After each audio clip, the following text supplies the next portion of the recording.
ഷ്രിമ്പിനെ വളർത്തുന്നതിനെക്കുറിച്ചും അവയുടെ TDS pH മൂല്യങ്ങളെക്കുറിച്ചുമുള്ള വിവരങ്ങൾ താഴെ കൊടുക്കുന്നു. അക്വേറിയം ഷ്രിമ്പ് എങ്ങനെ പരിപാലിക്കാം? അക്വേറിയം ഷ്രിമ്പ് വളർത്താൻ വളരെ എളുപ്പമാണ്, പക്ഷേ അവയ്ക്ക് സ്ഥിരമായ ജലത്തിന്റെ അവസ്ഥകൾ ആവശ്യമാണ്. പ്രധാനമായും ശ്രദ്ധിക്കേണ്ട കാര്യങ്ങൾ ഇവയാണ്. 1. Tank setup. ചെറിയ ടാങ്കുകൾ 5 മുതൽ 10 വരെ ഗാലൻ പോലും ഷ്രിമ്പുകൾക്ക് അനുയോജ്യമാണ്. ചെറിയ ചരൽ അല്ലെങ്കിൽ മണൽ ഉപയോഗിച്ച് അടിഭാഗം ഒരുക്കുക. ഷ്രിമ്പുകൾക്ക് ഒളിച്ചിരിക്കാൻ കഴിയുന്ന പാറകളും മരക്കഷ്ണങ്ങളും ഡ്രിഫ്റ്റ്വുഡ് ചെടികളും അക്വാറ്റിക് പ്ലാന്റ്സ് ടാങ്കിൽ ഉൾപ്പെടുത്തുക. ഫിൽട്രേഷൻ അത്യാവശ്യമാണ്, പക്ഷേ ഷ്രിമ്പുകളെ വലിച്ചെടുക്കാത്ത സ്പോഞ്ച് ഫിൽറ്ററുകളോ സ്പഞ്ച് ഫിൽറ്റേഴ്സ് അല്ലെങ്കിൽ ഫിൽറ്റർ ഇൻലെറ്റിൽ പ്രീ ഫിൽറ്റർ സ്പഞ്ച് ഘടിപ്പിച്ച കാനിസ്റ്റർ ഫിൽറ്റേഴ്സ് ഉപയോഗിക്കുക. ടാങ്കിനൊരു മൂടി ആവശ്യമാണ്, കാരണം ഷ്രിമ്പുകൾക്ക് പുറത്തേക്ക് ചാടാൻ സാധ്യതയുണ്ട്. 2. ജലത്തിന്റെ ഗുണനിലവാരം. Water quality. ശുദ്ധമായ വെള്ളം ഷ്രിമ്പുകൾക്ക് അത്യന്താപേക്ഷിതമാണ്. ആഴ്ചയിൽ 10 മുതൽ 20% വരെ വെള്ളം മാറ്റുന്നത് നല്ലതാണ്. ക്ലോറാമിൻ എന്നിവ നീക്കം ചെയ്യാൻ ഒരു വാട്ടർ കണ്ടീഷണർ ഉപയോഗിക്കുക. അമോണിയ, നൈട്രേറ്റ് എന്നിവ 0-ഉം നൈട്രേറ്റ് വളരെ കുറഞ്ഞ അളവിലുമായിരിക്കണം. ജലത്തിന്റെ ഗുണനിലവാരം പതിവായി പരിശോധിക്കുക.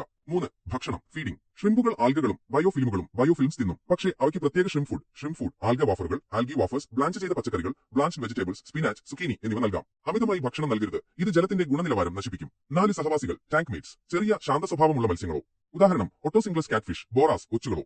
സ്നെയിൽസ് ഷ്രിമ്പുകൾക്ക് നല്ല സഹവാസികളാണ്. വലുതും ആക്രമണകാരികളുമായ മത്സ്യങ്ങളെ ഒഴിവാക്കുക, അവ ഷ്രിമ്പുകളെ ഭക്ഷിച്ചേക്കാം. TDS of total dissolved solids and pH മൂല്യങ്ങൾ. ഷ്രിമ്പുകളുടെ ഇനത്തിനനുസരിച്ച് TDS pH മൂല്യങ്ങളിൽ വ്യത്യാസം വരാം. സാധാരണയായി കാണുന്ന ചില ഷ്രിമ്പ് ഇനങ്ങളുടെ അനുയോജ്യമായ TDS pH മൂല്യങ്ങൾ താഴെ കൊടുക്കുന്നു. ചെറി ഷ്രിമ്പ്, നിയോകാർഡിന ഡേവിഡി, അൺമറ്റ് നിയോകാർഡിന ഇനങ്ങൾ. pH 6.5 മുതൽ 8.0 വരെ, 7.0 മുതൽ 7.5 വരെ ഏറ്റവും അനുയോജ്യം. TDS 150 മുതൽ 250 വരെ ppm of parts per million. Crystal red shrimp, Caridina cantonensis and മറ്റ് കാരഡിന ഇനങ്ങൾ. pH 6.0 മുതൽ 7.0 വരെ, 6.2 മുതൽ 6.8 വരെ ഏറ്റവും അനുയോജ്യം. TDS 90 മുതൽ 150 വരെ ppm ഓഫ്. ഇവയ്ക്ക് അല്പം മൃദുലമായ വെള്ളം ആവശ്യമാണ്. പ്രധാനപ്പെട്ട കുറിപ്പുകൾ. ഷ്രിമ്പുകൾക്ക് പെട്ടെന്നുള്ള ജലമാറ്റങ്ങൾ താങ്ങാൻ കഴിയില്ല, അതിനാൽ പുതിയ ടാങ്കിലേക്ക് മാറ്റുമ്പോൾ ഡ്രിപ്പ് അക്ലിമേഷൻ രീതി ഉപയോഗിക്കുന്നത് നല്ലതാണ്. ജലത്തിന്റെ ഗുണനിലവാരം സ്ഥിരമായി നിലനിർത്തുക എന്നതാണ് ഏറ്റവും പ്രധാനം. TDS pH എന്നിവയിൽ വലിയ വ്യതിയാനങ്ങൾ വരാതെ ശ്രദ്ധിക്കുക. ഈ വിവരങ്ങൾ നിങ്ങൾക്ക് സഹായകമാകുമെന്ന് കരുതുന്നു.